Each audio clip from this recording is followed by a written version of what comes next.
کہا جائے گا کہ اپنے اعمال کے صلے میں مزے سے کھاؤ اور پیو، تختوں پر جو برابر برابر بچھے ہوئے ہیں تکیے لگائے ہوئے ہوں گے، اور بڑی بڑی آنکھوں والی حوروں کو ہم ان کی بیویاں بنا دیں گے، اور جو لوگ ایمان لائے اور ان کی اولاد بھی راہ ایمان میں ان کے پیچھے چلی، ہم ان کی اولاد کو بھی ان کے درجے تک پہنچا دیں گے، اور ان کے اعمال میں سے کچھ کم نہ کریں گے۔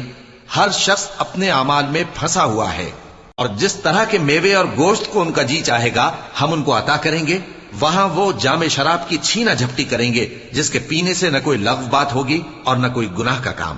اور نوجوان خدمتگار جو ایسے ہوں گے جیسے چھپائے ہوئے موتی جو ان کے آس پاس پھریں گے، اور ایک دوسرے کی طرف رخ کر کے آپس میں گفتگو کریں گے، کہیں گے کہ اس سے پہلے ہم اپنے گھر میں اللہ سے ڈرتے رہتے تھے تو اللہ نے ہم پر احسان فرمایا اور دوزخ کی گرم ہوا کے عذاب سے ہمیں بچا لیا۔